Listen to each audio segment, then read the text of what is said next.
Hey 918ers, it's Geek Boy coming to you once again from the ultra-secret secure fan cave located in parts unknown right here in the 918. And we have reached the beginning of the end of our critical journey through the Skywalker saga. That's right, my friends, we have arrived at the first installment of the sequel trilogy, Episode 7. But before we go any further, I need to thank everyone who's tuned in tonight, and also, as always, ask that if you're enjoying these videos, if you enjoy our other content, then please leave a like and share this video on Facebook. Also, if you are so inclined, please jump over to YouTube and subscribe to our channel if you haven't already done so, and click that bell icon so you'll be notified whenever new content drops. So, with all that out of the way, I don't think anyone can underestimate what was riding on Star Wars Episode 7. Not only was this going to be the first live-action Star Wars film to hit the theater in 10 years, it was the first installment of the sequel trilogy, The Further Adventures of Luke Skywalker. Or so we thought. And honestly, fans could be forgiven for believing that, thanks mostly to Disney itself, who, after leaving nothing to chance, made a lot of hay during the previous couple of years about how they'd signed all of the original actors to return in this new trilogy. What very few people knew, however, that was behind the scenes, there were a lot of debates raging about the size and type of role that each of these legacy characters would eventually go on to play. With the $4.05 billion check Disney wrote to George Lucas having long since cleared the bank, the studio knew it had to make a huge splash with the first Star Wars movie under their stewardship. Hiring director J.J. Abrams, Lucasfilm head Kathleen Kennedy, and Disney CEO Bob Iger tasked him with two near-impossible directives. First, Star Wars Episode 7 had to be new, and second, it had to feel unquestionably like old Star Wars. So, while the film would go on to be a huge box office success, how well they succeeded in both those mandates is still being discussed, debated, and even lamented in some circles to this day. So, with that being said, friends, yank off your Stormtrooper helmet, rehydrate some of that old gray bread, and try to figure out exactly how the Force works, as Fanboys 918 presents our thoughts on Star Wars Episode 7, The Force Awakens, on this episode of The Talking Geek, which starts right now.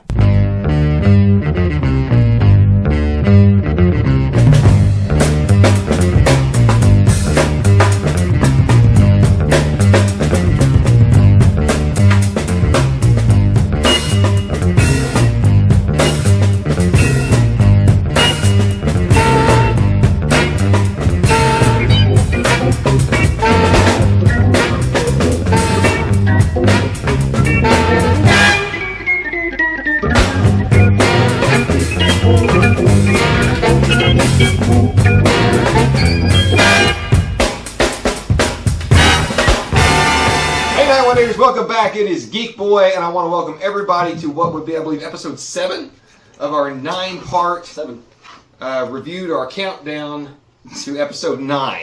Cheers. I'm glad someone remembered and at least got that reference. You know, when we're this deep into this thing, does it really matter at this point? I want to take a moment to welcome everybody onto the panel. We have joining us today Jay the Blues Man. We have the IT Geek. I, of course, am Geek Boy. And this is our good friend, Mr. Robert Folks. Fanboys 918 moving into 2020. One of our things we talked about is doing a reach out to a lot of our super fans, all the people that have supported us. And Robert is one of them. And if you're watching this and consider yourself a super fan, your phone just hasn't rung yet. So no slide is intended by that. We've kind of reached the point where we're going to review the sequel trilogy, which, or as some people call it, Disney Star Wars. All right. And to get going on that, we certainly know it's been a divisive road. The Rise of Skywalker has been in theater about 4 or 5 weeks now, I think. Right. And so we think it's a good time. It's been long enough. When we get to that point in our episodes, we can actually start discussing spoilers. But today, that's not what we're going to do. We're going to talk about The Force Awakens, Star Wars Episode 7. And how long of a gap was it from the last time we got Return of the Jedi until this one came out? Do you know that? So, off the top of your head? I do. Return of the Jedi was 1983. And the Phantom Menace was... I believe it's 25 to 30 years. Yes, okay. I believe you're right. So a long time there. Yeah, I do know that I looked it up, Revenge of the Sith came out in 05. Okay. So it was exactly 10 years from Revenge of the Sith to The Force Awakens. Right. So that was kind of the gap in there. And so that's a great question to kind of lead into this. When these movies were announced, of course, there've been rumblings ever since Revenge of the Sith. When these movies were announced, I kind of want to know what everyone's expectations were. Robert, when you heard they were doing Episode 7, what did you want? What did you want out of that? I was super excited that finally Disney had put their feet in the pool to get excited about the many things they purchased and they're still purchasing. But as a fan, I'd come off of the prequels and was kind of nervous, but I think they turned the table away from Lucas and finally gave it to somebody who could make an amazing set of movies, which JJ I think really set the tone for it. Okay. All right, Mr. IT Geek, what were your expectations when you heard they were doing Episode 7? Wow, expectation. I can honestly say in hindsight, my expectation was like, man, we finally are getting a Star Wars movie, so I'm just happy. So I have really, no kind of expectations other than the fact that I'm just hoping it's good. Yeah. I was exciting to see it come back. Asking me today and knowing what we got, expectation probably been I wish I would have gotten more of the original cast. Mm-hmm. Which we're going to get into. I'm quite sure Right. More of that a little later and everything. But expectations, I would say they were met a lot more than Episode 1. True. Well, but I think you kind of hit the nail on the head when we heard all the principals were coming back. Yep. I was like, whoa! I was salivating. Yep. So I'm going to finally go to the lose man here. If I remember correctly, you were about as unspoiled for Episode 7 as you could get. I think you refused to even watch trailers. I didn't want to be influenced by the trailers. I didn't want to be persuaded to think one way or the other about the outcome of the movie that we were going to get. And it was important to me to have that outlook going into sitting into the theater for the very first time. Watching another Star Wars installment. And my thing was, you talk about expectations. The only expectation I had was I hoped that they would do a really good job. Mm-hmm. Because everything that came before them, although there were pits and valleys and all that we got, it was still executed extremely well. And even though there was a lot of flack about people hating on the Phantom Menace and then the people not liking the certain aspects about different characters in the prequel trilogy that we got, everybody seemed to really, as a whole, enjoy it. And I wanted this to be a part of that. And I was just hoping, my expectation was it wouldn't fall short. Okay. I think you pretty much speak for all of us. I think we all felt that way. I mean, none of us, whether it's Star Wars, Doctor Who, Star Trek, pick your poison. No matter how much we've been let down by these various franchises, I never, with just a couple of exceptions that we'll probably end up talking about during this chat, have walked into a theater going, man, this movie's going to suck. I want it to be good. I so want everything to be good. So that having been said, I want to kind of get, and this may not apply to everyone at this table, but another announcement that was made as we got closer and closer to the movie being released. Again, we, like IT Geek talked about, we were all excited when we found out all the principals were coming back. We started seeing trailers, or at least 3 of the 4 of us did. Started seeing trailers, and the things that the trailers evoked were, that it at least from what we could tell in the trailers, it looked very Star Wars-ish. Right. It's like, oh wow, this really looks like, and not that the other ones weren't, but the Phantom Menace and the prequel trilogy took things in such a different direction that, we're watching this going, wow, this really looks like a Star Wars movie. Right. But then we got the announcement after the purchase that Disney was jettisoning all the extended universe stuff. Oh, yeah. And I had very mixed feelings about this. The extended universe, I understand why they did it. Oh, yeah. I understand why they did it. And I don't know how many extended universe fans we have here at the table, but again, I'm going to start with I was upset Robert. about it at the time, but I do like how, this is going on to the movies and even the current shows, how they have started intertwining them back in. But at the time, it was kind of upsetting. You'd spent time and grace and actually getting into these characters in other Jedis, and it just was kind of disheartening. But I guess Disney wanted to put their own stamp on it and control. Yeah, and I get it. If you had never read any of it, you weren't missing anything. And to a certain extent, I can see the point that canon had become so convoluted, Mhm. and so I mean I think they started that in '94. I think when that came out. You know, also I think there's a lot of great characters that were written over the time, and Disney, I think, you know, yeah, it took away a lot of love for some characters that have been developed, but I think also it gave Disney an idea to actually bring them back in a fashion that maybe we could be more in love with and stuff. Right. So I mean, I know the Admiral Thrawn, basically, he came back in the animated, so it's like, Yeah, now that's he true. is canon. Now, That's of course, true. his backstory is still up in the air and everything, Right, but right. we still got him. I mean, like Mara Jade, I'm still hoping they do something with her. To me, yeah. I mean, the Mandalorian would be a good series to maybe even introduce that character, especially since we got Moff Gideon now, who looks to be maybe a Force user of something, or some, or at least like someone that. fascinated with the Force. Right. With the black saber and everything. I don't know if you guys recently have you read that? No. I mean, I've heard bits and pieces of it, but I haven't read it. So apparently, the black saber is an indication of basically the first Mandalorian who was actually Jedi sensitive. And so the black saber became like almost a mantle of like joining the houses of the Mandalorian and stuff. Wow. So there's a huge convoluted I need story like that. I need to read that. Yeah, so that's why I was like, you know what? I'm going to turn this to Jay because if he's read it, I know he would be more passionate about it than I am. So, Absolutely. No, definitely I need look to. that up and everything. So I will. I'm really excited about where we're landing with the Mandalorian. Heck, I didn't know that. You hit, John. You hit on the deal about decanonizing all the literature that had come before. Right. There could have been a better way to do that.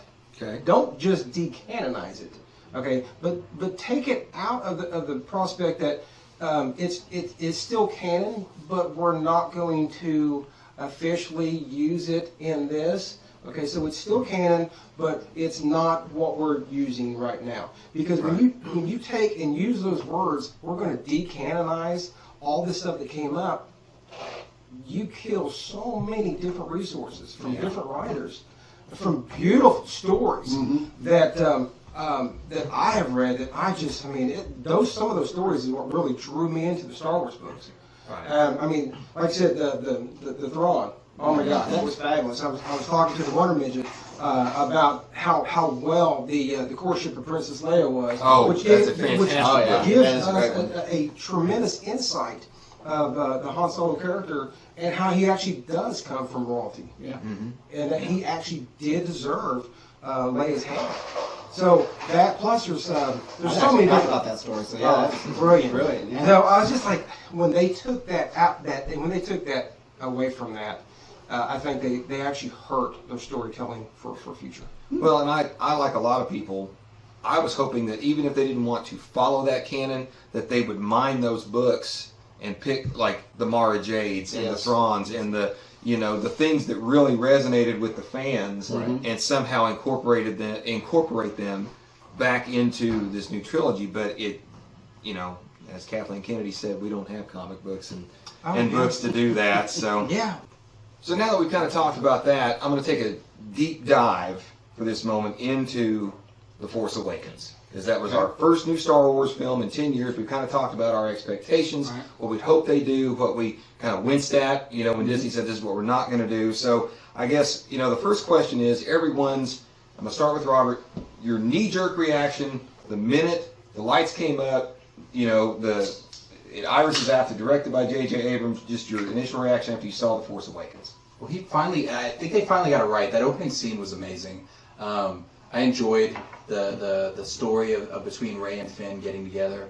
I truly enjoyed the ship battles, like the majesty. Like the biggest thing I would say about Return of the Jedi, the big span of space that they had a tendency to get away with in some of the movies is absolutely gorgeous. Yeah. So I was blown away. I thought Disney finally got that scene correct. Cool. All right. So, IT Geek, what was your thoughts just your knee-jerk reaction when it got finished?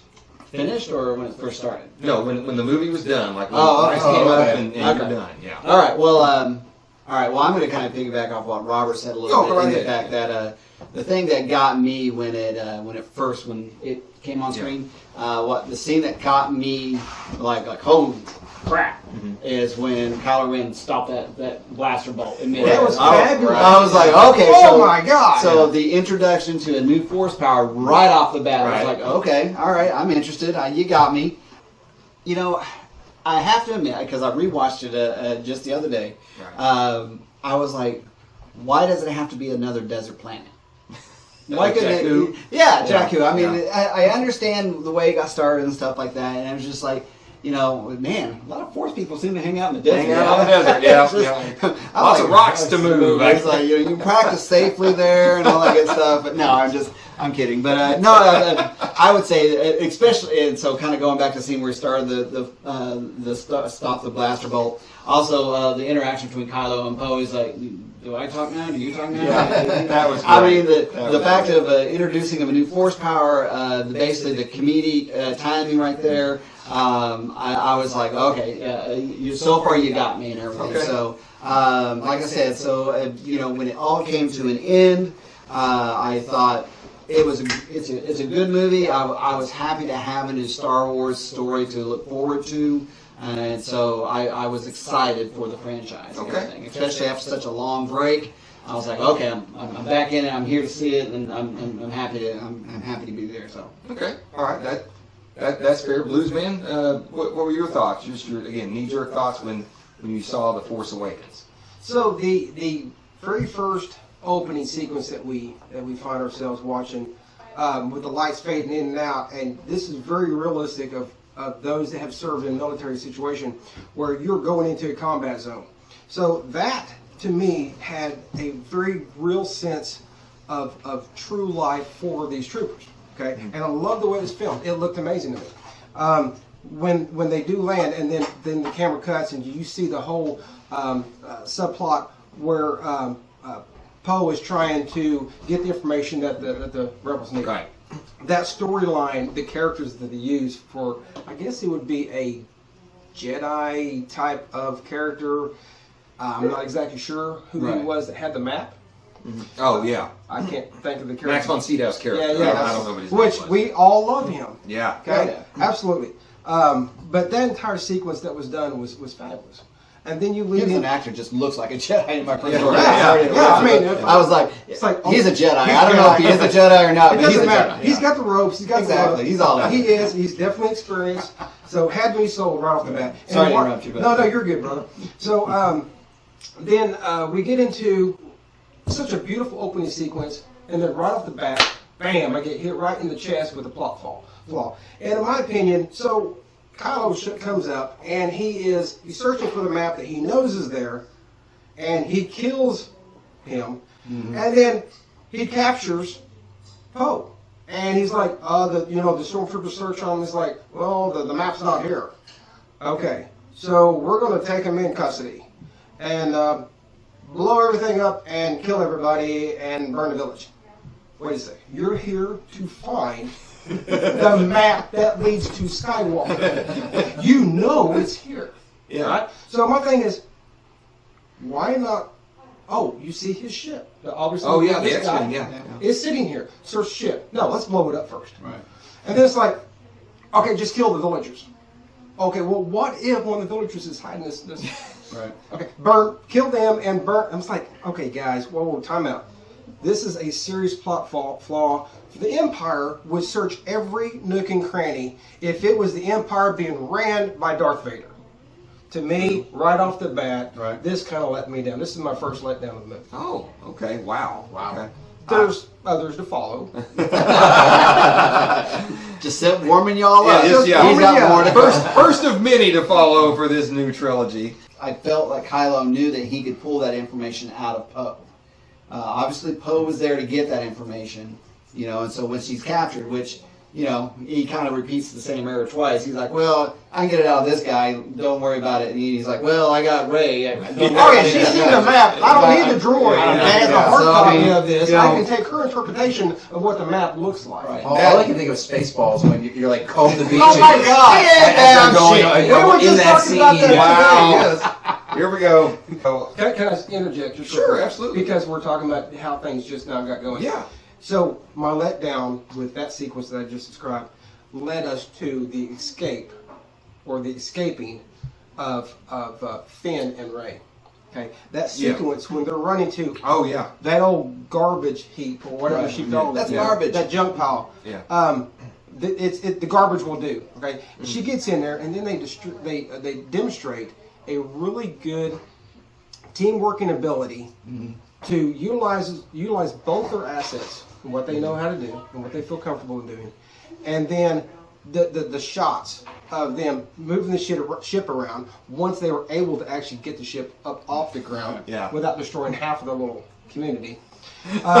Which was funny. I enjoyed it. That was awesome. But some of the aerial shots that they did, oh my God, the Z-axis maneuvers coming back in. The gun is locked in forward position, and when she comes back in, she gets that ship in that perfect spot, and you see that TIE fighter come in. It's like, bam!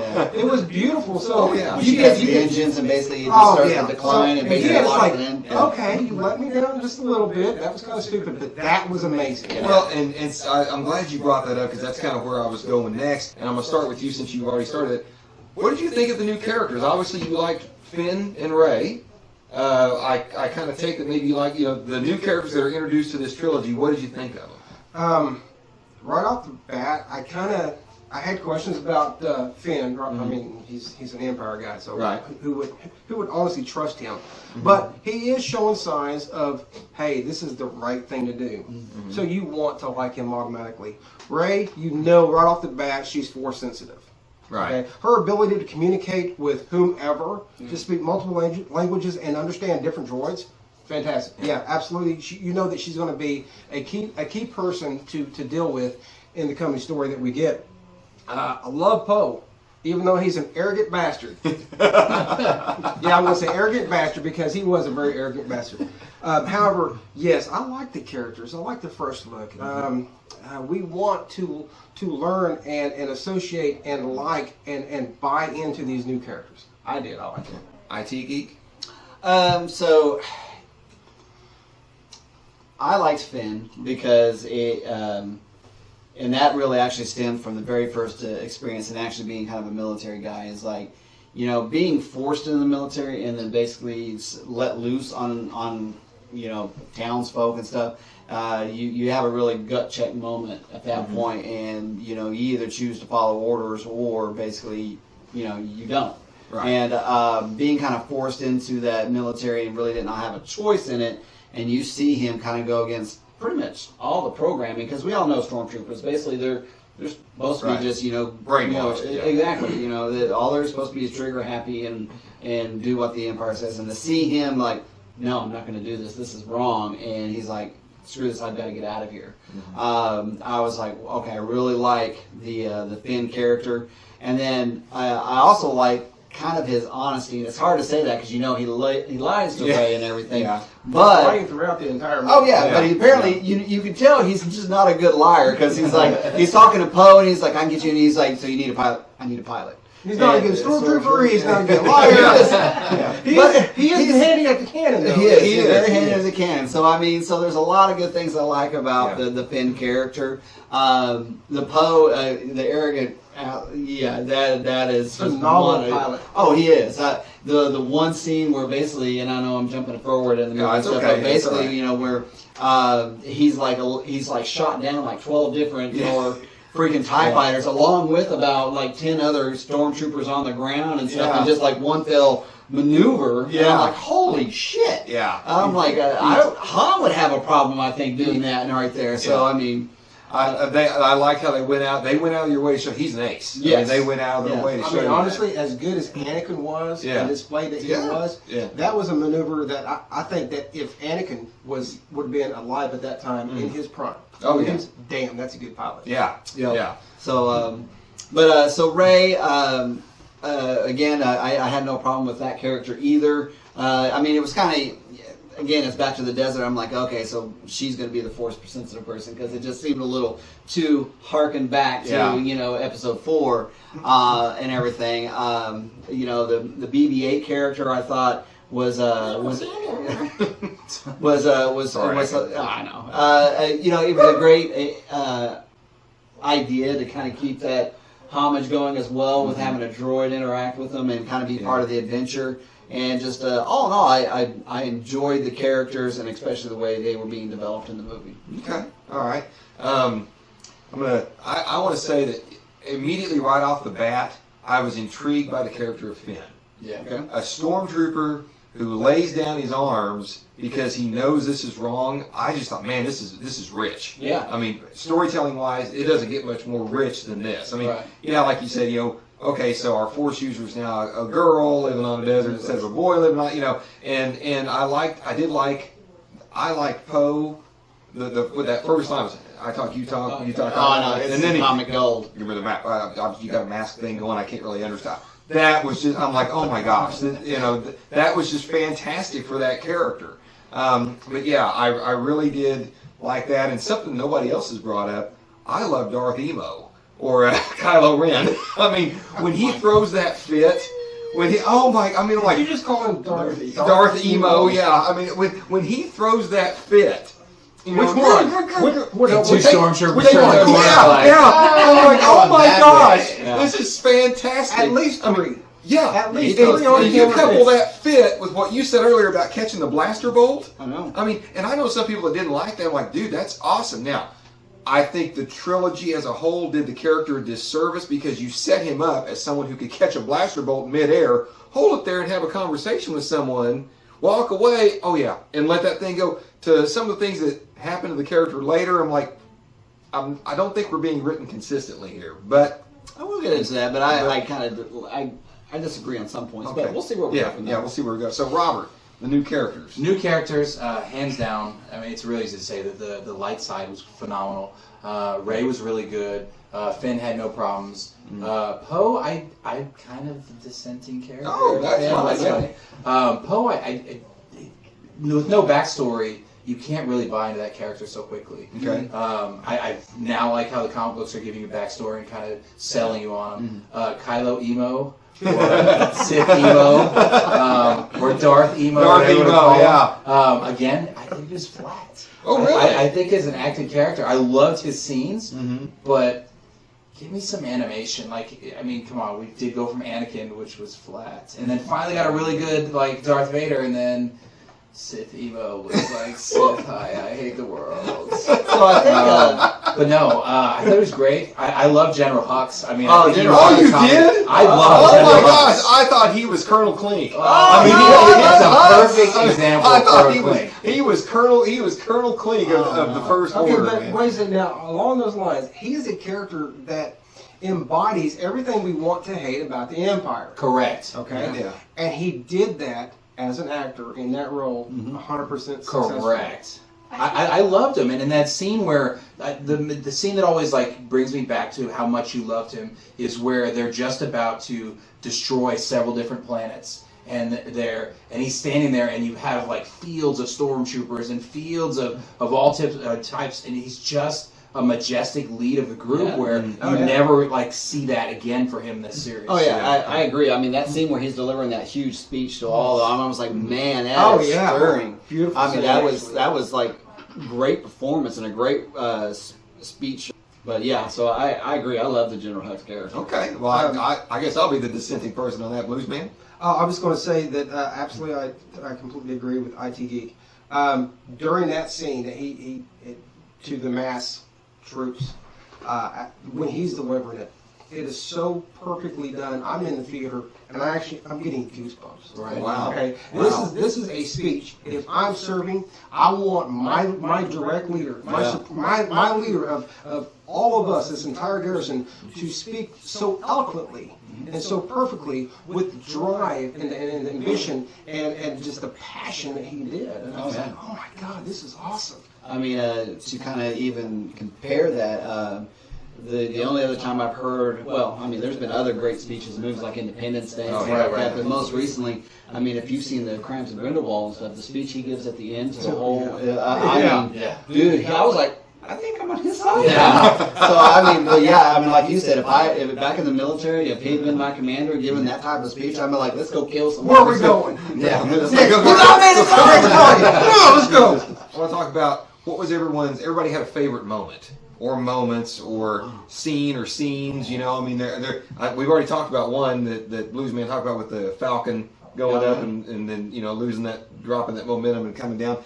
Anybody else have another scene that they want to talk about? I'll start with Robert. Do you have a favorite scene? I would say there were several scenes. I like a lot of the hidden secrets of the different characters that were played by actors that you never saw, like Simon Pegg. Like you had to see the movie. Yeah. It was funny on the back end. But favorite scene would probably be where you finally start putting together on how the Jedis are a part of it. When they go to the new cantina, and you get to see all the different feels to it, and you finally see a lightsaber, like, okay, this is a Star Wars movie now. I mean, now we've seen X-Wings, we've seen everything else, but now there's a lightsaber, now there's a Jedi, and that fight sequence where you have X-Wings, and then you have a lightsaber against a stormtrooper using it, like the anti-lightsaber. The Force Pike, phenomenal. Well, what was cool about that also is the fact that you now have a character that wasn't scared to see a lightsaber. Correct. I mean, I'm like, I'll take you on. I got the equipment now. Yeah. So that was really cool. that's true. That was a great fight. It was. That was a fantastic fight. And what I thought was really neat about it was you also had, again, Finn, who is a former stormtrooper who is a terrible liar and an even worse stormtrooper.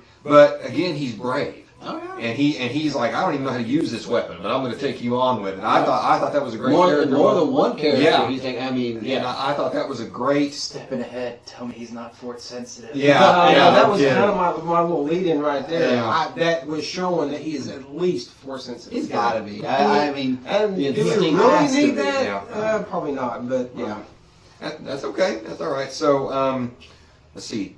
My favorite scene probably, again, the older I get, if you'd ask my 8-year-old self, I could tell you that, obviously it's the battle at the end, but I really liked what we saw Rey doing when we very first meet her, and she's climbing through that crash Star Destroyer, Right.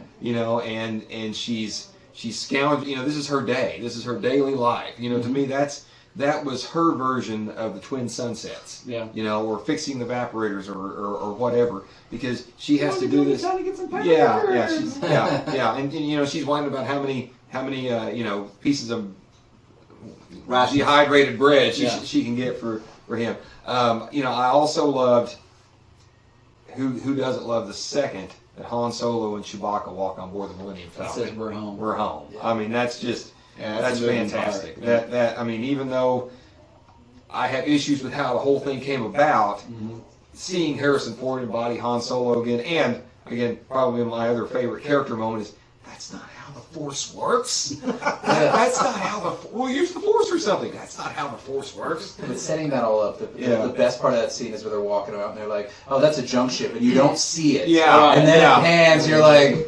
That was This really piece good. of junk? This piece of junk. Yeah, and I honestly, I did like the duel at the end between Rey and Kylo. Oh yeah. I thought that was a great scene, and there were a lot of really good character scenes that made me care about other things. Like I really liked how Kylo was fascinated with his grandfather.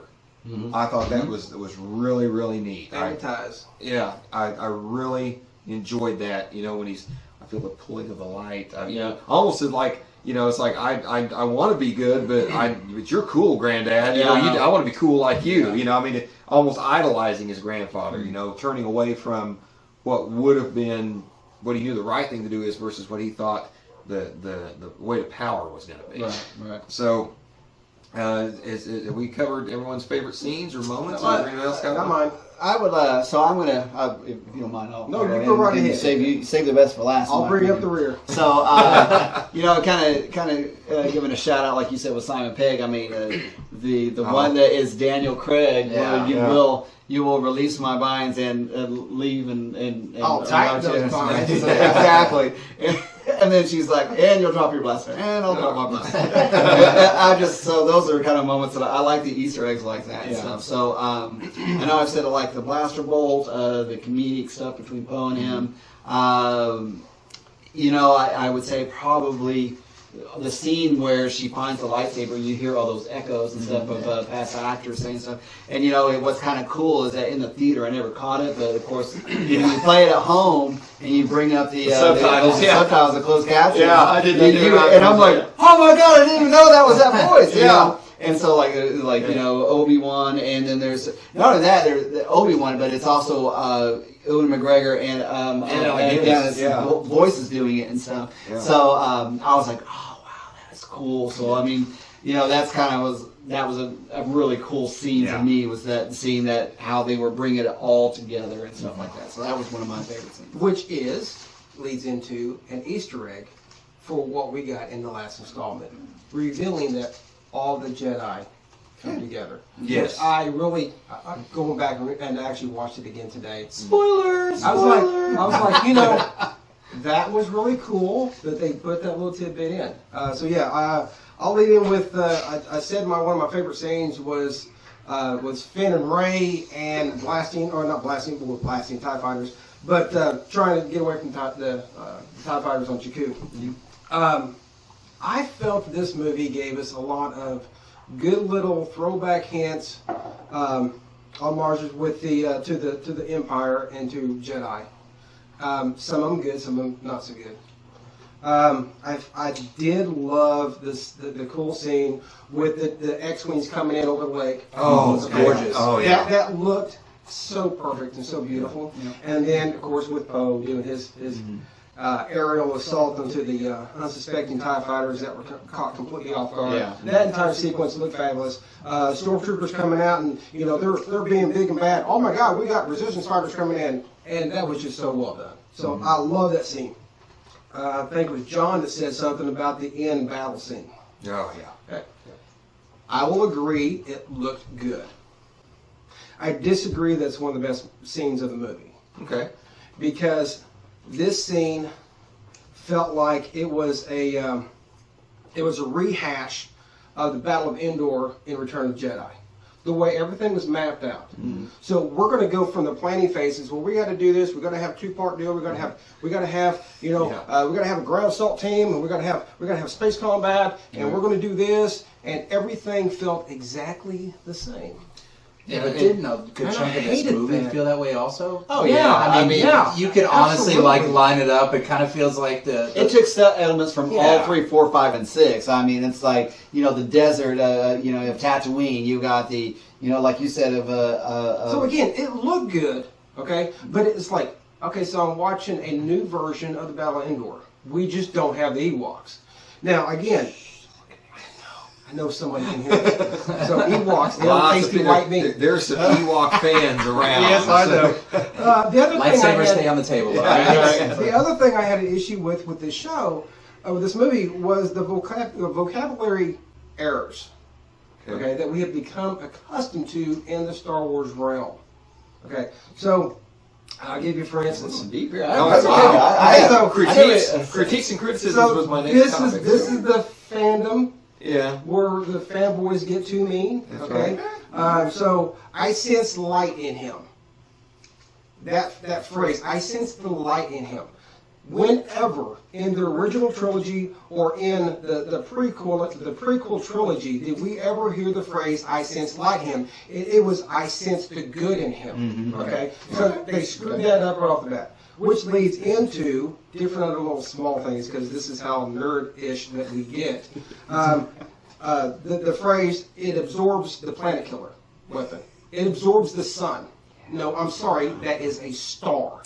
And everybody knows that if you're in a solar system, all the planetoids or the planets or the moons, etc., go around that centralized star. Right. Yeah. We do not use the word sun or the sun in this. So I'm like, this kind of sucks.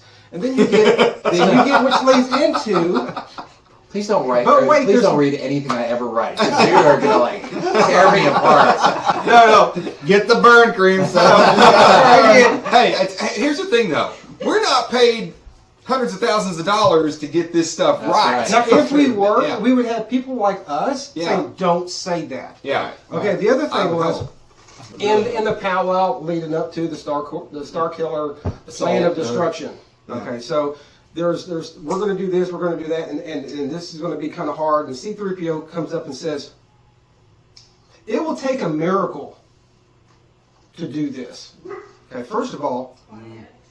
It will take a miracle leads to the thought that, in my opinion, that there's a God controlling all. Right. This is a force that creates a balance between the light and the darkness. So it would take a miracle felt very out of place in the Star Wars verse. Yeah. To me. Or especially spoken by a droid. It was spoken by a droid. Now, if you have someone that lives on this planet saying this, and that's their culture, okay, I can give that credence, but I had an issue with this. Well, I mean, kind of piggybacking on that, I mean, with C-3PO, the one being to say it and everything, that's kind of, an oxymoron, because if you remember back in Empire Strikes Back, he gave the odds of piloting through an asteroid field and everything versus, like, it would take a miracle for you to successfully do this. And it's like, no, C-3PO would give you the odds of this being successful. So that's I never caught on that. That's a great That is a great statement. point. So that to me, Drink the Jack. That's right. Everybody Everybody toast there. Man. so to me, That's why fanboys are mean. That's we can't be mean. So to me, that felt like lazy Star Wars. Well, it's funny you should mention lazy Star Wars, because that was going to kind of lead into my next topic, which is critiques and or criticisms. And I think that I'm going to move in here to Robert. And so, what are some things that bothered you about The Force Awakens? And again, we're not bagging on the movie per se. Remember, this is not supposed to be a 2-hour episode. Yeah. We keep them. But that's okay. So let me pull out my book here. Yeah. So what were some things that you had? And every movie has things that you just, but what were some things that really kind of stuck in your craw? So my biggest thing that I was the opposite. I watched every trailer 52 times. I literally bought everything I could in every magazine. I got super excited. And they put out all these characters. Well, Captain Phasma was like this character I was sold on. I was like, I love the actress. It's going to be amazing. Yeah. And it's like... I know. Such a letdown. That was the character I didn't bring up because I was going to say that for this. Well, not to mention also the actress that plays it played such a huge role in Game of Thrones. But man, her name just jumped out of my head. Gwendolyn Christie. Thank you. Yes. The fact that, she was such a prominent person at that time because of... And she's a Star Wars fan. Oh, yeah. She's a huge Star So Wars it's like, fan. when I saw that and heard who In the most literal sense. They talked about her weapons, they talked about her armor, and they never got into any of that. They didn't even go, eek. They didn't Yeah. scratch anything. I felt that Phasma in both appearances she had was a hugely underutilized. She's this trilogy's Boba Fett. No. She's this trilogy's Maul, okay? Oh man, lost. Oh my gosh. I agree with Robert. Yeah, I would. You know what? I can't shout you down on that because that was right. We got to see so little from that character. That character has so much potential. Oh my gosh! Just her interaction with Finn, Yeah. alone is like, okay, she's basically the captain of the guard. Yeah.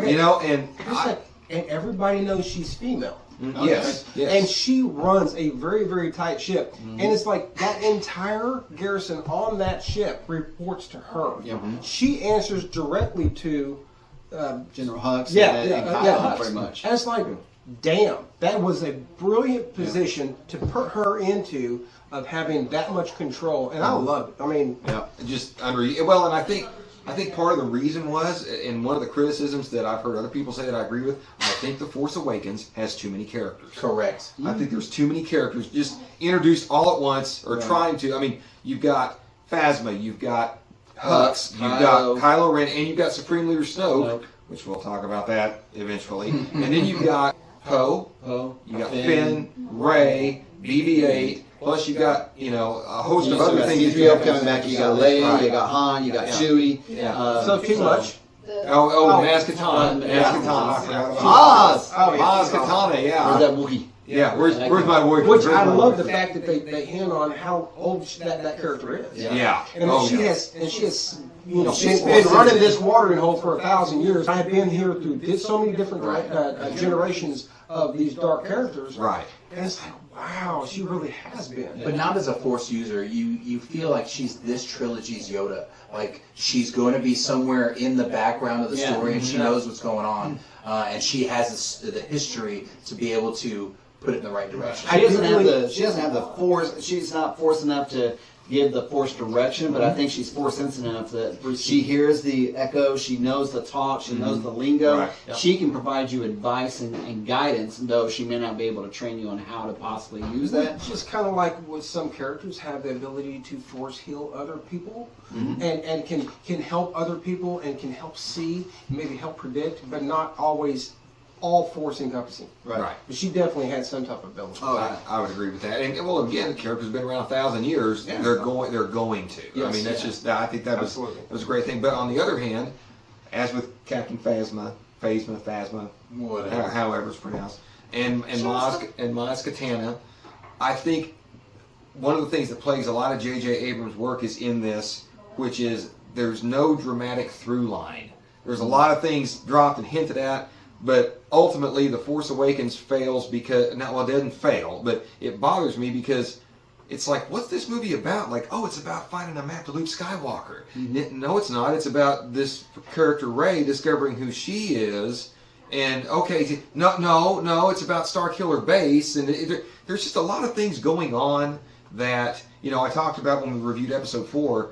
That screenplay was so perfect because every scene did about 3 things. It was world building, it was character building, it was advancing the plot, and you knew from the minute you saw the Tana V4 race over screen that the plot was to get these plans to the rebels. That's everything that happened was the driving force behind that. And it seems like we take a lot of side journeys of stuff and kind of stumble into stuff. Like, you know, at what point did it become a plot to destroy Starkiller Base? Oh, because Starkiller Base is going to wipe us out. And Isn't that the thing of 4 as well? I mean, the reason why they want the planets is to be able to destroy those. Right, but that was the main reason. Starkiller Base was an afterthought in this. You know, the plot was to find the map to Luke Skywalker, or so you were told in the opening crawl. And speaking of that, kind of going back to some of Jay's things, I felt like there's a lot of lazy writing going on in The Force Awakens. I mean, not because, again, where'd that lightsaber come from? How'd you find the Skywalker? What did you say? This feels like Lost. You're going to leave me with 50,000 questions that I leave there going, please answer half of them. A great question for another time. Okay, well, I'm assuming there was a lot of stuff that's like, well, how did she get that lightsaber? Yeah. How does, all that stuff? Yeah. It's just, And by the way, how did Kylo get Darth Vader's burnt out helmet? I mean, how did you collect where did these things? Snoke come from? Where did Snoke Where did the come from? Resistance, or where not the Resistance, pardon me, where did the First Order come from? I'm assuming that they were the Imperial Remnant, but they never explained that. And how did they're they get still so answering all these questions, and we're past it by 2 movies. Yeah, I mean, so it's... Well, and the fact that now that we have the First Order, but we also still have the ability to go back with a clone fleet and everything. Yeah. It's like maybe I chose wrong and and maybe I need to bring in clones instead of just use a exactly. hybrid Yeah, of she both said that. stormtroopers. Yeah. So it's like, wow, okay, so we still have some still remnants of that. Right. And it just seems like there's just so many... to a role-playing game I ran. Obviously, they did not pay enough. Cut it out. Oh, It's always great to have those moments. and while I think J.J. Abrams is an expert at cutting together and filming very, very kinetic scenes, God love him. And I said this about Star Trek '09, and I'm going to say it now. JJ, we need to have a serious conversation about how galactic distances work. Okay? You're going to have a hyperlight weapon built it. By the way, all you have to do, well, if my system isn't in the orbital ecliptic of Starkiller Base, screw you, First Order. I'm not gonna have to worry about you because you'll never destroy my planet because your orbital path never crosses mine. I mean, building this thing into a planet that can't really move, I don't believe it. Right. I don't buy into that. So the weapon is so smart, it just negates any type of gravity wells. Maybe I guess I don't know. I don't have a clue. Again, these are things. Again, and no one ever thinks that Star Wars is hard science fiction. But as we talked about with Episode 4, Lucas constructed a universe that I believe in. It has verisimilitude, to use my buddy Robert Meyer Burnett's favorite word. He's the viceroy of verisimilitude, and I believe this universe, and so by that there have to be certain laws that your rules that you stand by. And, just like the whole, when they fire the weapon at the New Republic, in which you don't know what planets it you don't know what planet's is. going to hit. Right. You think you know which one it is. Well, and again, JJ, how do they aim? I mean, that's it's what I'm like, saying. It was like pew pew pew. How do they Okay, aim this it's thing? like just send them out. Go And hit It's something. that badass, it can't miss. Again, okay, but again, even if it travels twice the speed of light, they would have had months to evacuate that planet. No, I mean, no. Not in the Abrams future. I'm not, but that's my point. Is like, I mean, because even when they go to Alderaan, or where they think is Alderaan in Episode 4, they establish that they're on the Millennium Falcon for a little bit of time. I mean, Luke's training, they're doing all this kind of stuff, and we're coming up on Alderaan. I mean, it's like, it's like there's no. Like even when Ray takes off to go find Luke and everything, Yeah. it's like, Yeah. okay, we're gonna go find Luke. It's like, Yeah, it's like we're there. I'm like, I guess that's my thing about the. he was just on the planet over. Yeah. We would just Right. happen to be in the same Right. system. Yeah. That little dotted line that showed where he was at. Yeah, Right. that's Luke. We just happen to be right here. And Yeah. like, phew. Well, you saw the map. They followed the map. So, and another thing that I don't like. That's a technical term, by the way. That's No, I Star got Wars. The Star Wars technical stuff. That Star Wars technical talk, man. That's dangerous. So, and I guess the last thing is that I really don't like about The Force Awakens is it horribly underutilizes the legacy characters. Yes. I mean, Han Solo and Chewbacca got great stuff. I disagree that Han forgot where to park the Falcon for 30 years, but Well, no, he said I it, know. he stole. It was stolen from I him, know. but I'm and being- then I'm they being even coy. explained. I know, but hey, man, I mean, I know. you got to give him to the Okay. fact that. Yeah, but it miraculously shut up at his back doorstep. I wish my old cars would show up like I that. know. There's some ones I like. Man. But I mean, the fact that they actually explained it, that basically they had powered it down so he couldn't home in on the tracking device Yeah. and stuff. So I think you're being a little too Okay, mean on all that, right, by the okay. sense that I'll give you that. they I'll- try to because I think a lot of fans that they were like, people aren't going to buy that Han Solo just lost the Falcon. Yeah. That's and why I didn't had go a hard looking for it. Yeah. I had a hard time accepting that. But and honestly, I almost can deal with the fact that we didn't see Luke till the end. I disagree with it. I think there was a great moment when Kylo and Rey are having their fight in the snow, and Finn's already gone down, and he's thrown Rey against the tree, and he reaches out to take that saber. I just knew when that saber popped out of the snow and it flew past Kylo, it's like it's fixing to land in Luke's hand, and we're fixing to get. Nope, we're not. Hey, so that's Yeah, funny. no. See, this is where I think we disagree here. Okay. I loved how Han. I think my biggest problem with Han and Leia was, okay, why are they broken up? Yes. What? You have this iconic couple, I love you, I know, and then yeah. you get absolutely nothing. Yeah. And you're like, what? But I did love the iconic scene of Kylo and Han, and where sadly Right. Han dies. Where I Spoiler alert if you don't know. sorry. But if you Drop didn't the know that, tear. why are you watching? Why this are we episode? watching this? Yeah. But you love Chewbacca again because you're like, I have no clue what he's saying. He's probably cussing over and over again, but he is still hands down one of the best characters because of Han, because they play well off each other. Yeah. And their interaction, and when Han dies and Chewie just loses his mind, Yeah. hands down just goes Absolutely. out of his way. So I love that, but I didn't like the interaction between Han and Leia. I just. Right. it So was I awesome. want to kind of piggyback off that. So when that happened, and everything, I don't know if anyone else saw it, but I believe it was on Facebook or Instagram or something. Someone had done a cartoon like story of that scene where basically they were seeing it from Chewbacca's eyes, and literally when he sees that, he does a flashback where he's actually like playing with Ben when he was young. and helping raise him. Oh my gosh. And so no. basically, Oh, you wow. almost feel this whole what Chewie's feeling this moment is like this young kid that I helped raise and become, Oh, and wow. everything. that would have been really cool. Yeah, I mean, Oh if my they would have gosh. filmed something like that where Chewie's now have this inner trouble. I mean, they almost explain why he missed. It's like, can I really bring Oh to my kill God, yeah. the son of, Oh, yeah. of my best friend? That's and insane. everything. So Yeah. I saw that and I was like, that because is- he did not miss. He hit his Oh, he target, did. Yeah, but he yeah, he did. intentionally, I felt, and to what you just said, that he intentionally did not want to kill him. exactly. Correct, It was just too hard. There's no way I can kill. I gotta my- shoot you, but I just can't bring Oh, myself wow. to kill you. Yeah. So, So I mean that I remember, and like I said, so that just shows you, I mean, how powerful that cartoon was. That when I found it, I was like, man, that is some phenomenal storytelling right there. Oh yeah. That Oh, wow. that I really wish something like that would have been in the movie, some type of Yeah. flashback of of that and stuff. So yeah, that was. so while you guys were talking about that end scene with Kylo and the snow forest, That whole sequence was done fairly good. Just again left me wanting a whole lot more from what we got. Showed just how powerful Rey could be. Mm-hmm. She's completely untrained. Right. And It almost throws back to the whole The Empire Strikes Back, that when Luke is caught in the snow and he has to pull the saber to him to get him freed out. Oh, you yeah, know, yeah. and all that Oh, stuff. yeah. It kind of harkens back to how powerful she is. That the fact under no tutelage, yeah, she the was fact- able to pull it. But Well, the Luke, fact that she's able to sit there in the chair and resist Oh, him yeah. probing her mind and trying to rip that information from her brain, Mm-hmm. and it's like, no. And also, you're a scared little boy. And Yeah. I'm sorry, Ooh, I'm I not forgot about going to that. give you Yeah. that. yeah, Yes, I am not afraid of you. But also in that same moment, coming backtrack to that, he lost credibility and the Kylo. scare. Yeah, Kylo. The scare factor to her. She was intimidated at that point. Mm-hmm. So if you go back and watch that, when he takes off that Yeah. mask, okay, and he reveals his humanity, yeah.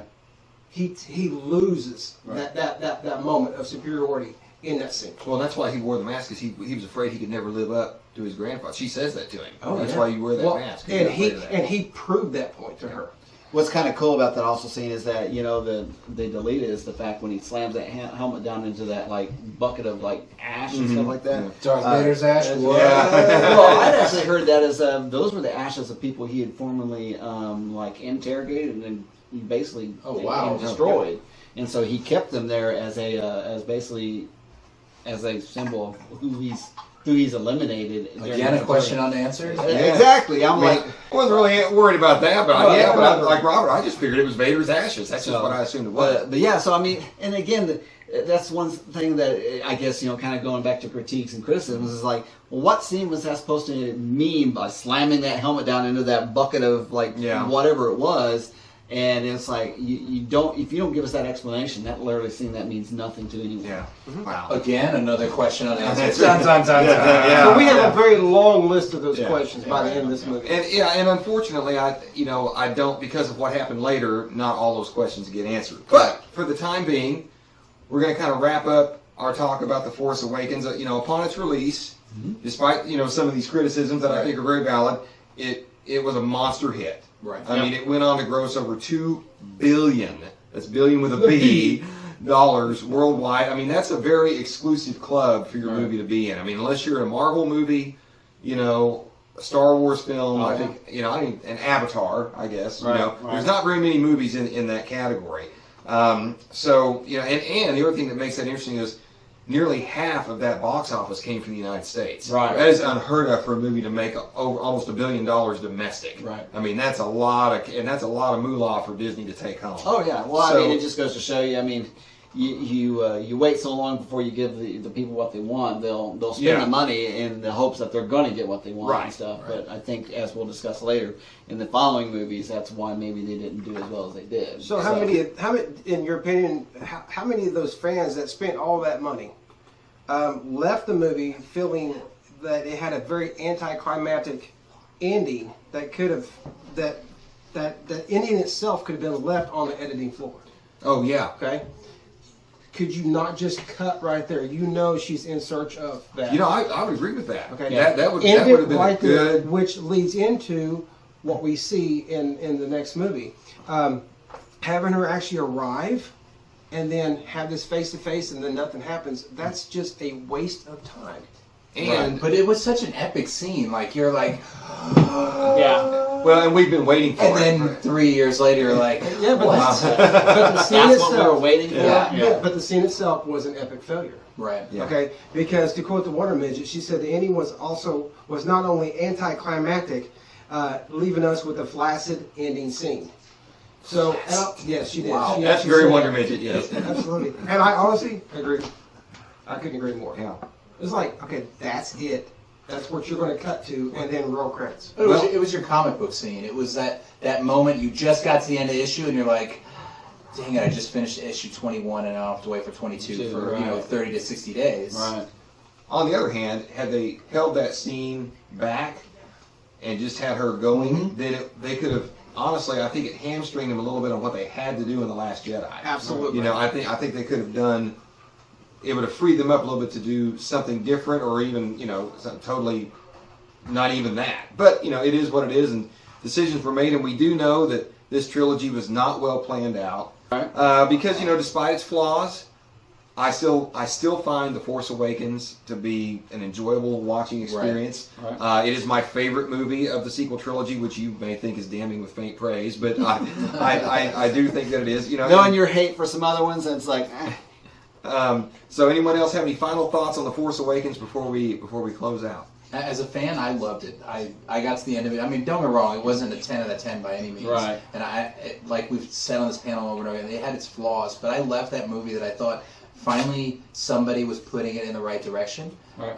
You and I love the characters, and I love that we got to see the old characters. So as a kid growing up, Han Solo was my favorite. In fact, I buried one in the backyard because I thought he was dead at the end of Empire. Right. So seeing him die in that movie, that just crushed me. Crushed a part of my childhood. But I loved that you finally fell in love with the movies. Yeah. And I left that movie happy that my child was going to enjoy it as much as I did. Oh yeah, I would agree with that. Good point. IT Geek, any final thoughts? I agree with Robert. I mean, after the long wait of not having a Star Wars movie and getting what we got, I thought it was a great palate quencher. Mm-hmm. It kind of got me hyped for I can only hope that basically all we have to go from is up from here, which, depending on who you are, that may not be the case. Look at it. But, and kind of even going off the ending and stuff, I can see why they did it. They wanted you to want more, especially since you didn't get any type of Luke involvement at all in the movie. Right. Hell, you didn't even get one single word out of him, other than if you think of the saber scene where they hear the echoes and stuff. Right. I think we actually have a voice there of Luke Skywalker. But they were, in my idea, they were trying to give you the wink, wink, nudge, nudge. Yeah. You know what I mean? So, You know what I mean? You're about to get some Luke Skywalker. I'm not happy with the Luke Skywalker we got, but we're going to go to that in the next episode. And I walked out of the theater happy and excited about what they could do for me next. Okay. Bluesman, final thoughts? I enjoyed it. I thought it was a good movie. It was not a great Star Wars movie. I definitely wanted a whole lot more than what we got. But what we got, I appreciated. Mm-hmm. And I thought visually, it looked phenomenal. I thought acting overall was really good. Yeah. I thought some of the comedy was a little bit off, but some of they drove home perfectly. So on a scale of 1 to 10, I give it a good 7 3/4. Okay. So I think 3/4. Right? That's pretty good for Bluesman. I think the overall consensus is wasn't a perfect movie, but we thought this new trilogy got off to a good start. Correct. Yes. We thought there were a lot of little nuggets dropped in that whoever came along next could really take it and run with it and do some really cool stuff. Well, with that, we're going to close out our discussion with The Force Awakens. Join us next week as we're going to pick this up and we're going to talk about probably what is the most divisive Star Wars film ever, liked by some more than others, which is The Last Jedi. But until then, this is Geek Boy on behalf of the rest of the panel here at Fanboys 918, signing off.